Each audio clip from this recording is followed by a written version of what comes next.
warahmatullahi wabarakatuh. Baik guys, kembali lagi bersama saya di podcast Ramatama. Nah, teman-teman semua, pada kesempatan kali ini saya berkesempatan untuk mengundang teman saya yang ada di SMK Negeri 2 Dumai dengan saudara.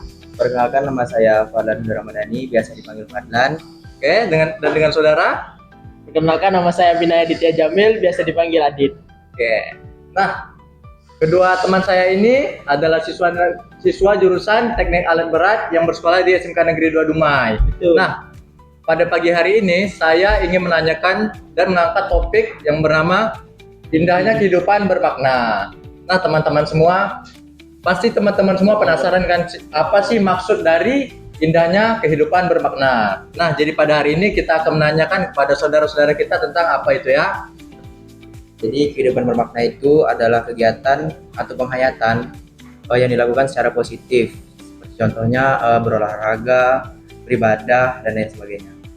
Nah, oke teman-teman, berdasarkan narasi dari saudara Fadlan, dia mengatakan bahwa kehidupan bermakna itu yang dimaksud adalah dengan kehidupan dan kegiatan kita yang menghasilkan hal-hal positif terhadap kita dan juga lingkungan sekitar kita ya teman-teman.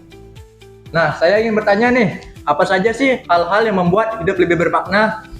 Jadi untuk hal-hal yang ini untuk membuat hidup lebih bermakna, nah ini menjalin hubungan baik dengan orang lain. Yang kedua, memanfaatkan potensi diri dan keahlian untuk menolong orang lain. Terus berbuat baik dan membantu orang lain yang membutuhkan. Yang selanjutnya, menjaga keseimbangan antara pekerjaan dan kehidupan pribadi. Bersyukur dalam setiap kondisi, menerima diri sendiri. Mungkin itu hal-hal yang membuat hidup kita lebih bermakna.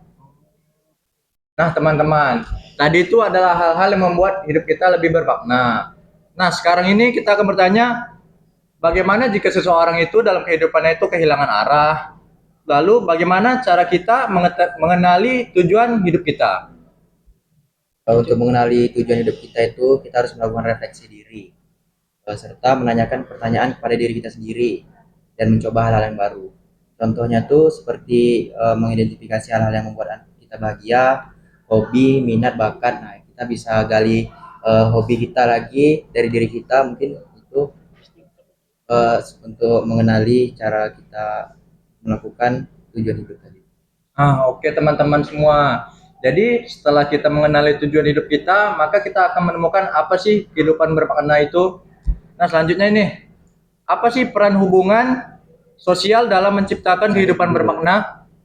Memberikan bantuan pada orang lain agar kita terjalin hubungan yang lebih baik dan saling tolong menolong dalam kehidupan sosial. Oke teman-teman, mungkin itu adalah hal dan peran hubungan sosial dalam kehidupan bermakna nih. Tadi kan menyangkut dengan memberi melalui bantuan maupun pertolongan. Saya ingin bertanya nih, mengapa kita penting untuk memberi kepada orang lain? Karena dengan kita memberi pertolongan dengan orang lain, pertolongan yang kita berikan itu selalu diingat gitu. Jadi sebesar apapun hal yang kita lakukan buat orang lain selalu diingat dan selalu tersimpan dalam pikiran mereka lah apa yang kita berikan kepada orang lain.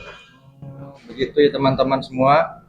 Nah, selanjutnya saya ingin bertanya nih, apa sih dampak dari menjalani hobi atau minat yang terpendam terhadap kualitas hidup seseorang? Nah, jadi dampak dari kita menjalani hobi itu hidup kita lebih terarah, terus kita lebih bisa berpikir positif. Kalau kita kalau kita tidak punya minat dan hobi itu, jadi kita kan jadi pribadi yang gak jelas gitu. Kalau kita punya hobi kan kita bisa menyalurkan hobi kita, jadi supaya lebih terarah sih. Nah, begitu ya teman-teman. Jadi ketika kita melakukan hobi dan minat yang berkaitan dengan indahnya kehidupan bermakna ini, kehidupan kita ini lebih teratur dan lebih terarah. Sehingga pada akhirnya kita tidak akan kehilangan arah. Kita menjadi orang yang lebih terbuka dan tidak tertutup. Nah, saya ingin bertanya lagi nih. Apa saja sih contoh perilaku yang dapat menjadikan hidup seseorang lebih berarti? Jadi contoh perilakunya dapat kita ambil dari kehidupan sehari-hari ya, contohnya kayak membantu orang tua. Jadi di saat orang tua melakukan pekerjaan rumah, kita harus membantunya gitu, karena perilaku yang dapat kita lakukan tuh bisa dimulai dari hal-hal yang kecil seperti membantu orang tua, melakukan kegiatannya sehari-hari dan lain sebagainya. Begitu ya teman-teman. Jadi dengan indah kehidupan bermakna ini bisa membuat kehidupan seseorang itu lebih berarti karena dia bisa bermanfaat dan akan diingat terus oleh seseorang yang sudah dibantunya. Oke, bagaimana sih Kak caranya mengatasi tantangan dalam hidup untuk tetap menemukan makna? Baik, caranya untuk mengatasi tantangan kehidupan untuk lebih tetap bermakna, yaitu percaya hasil positif.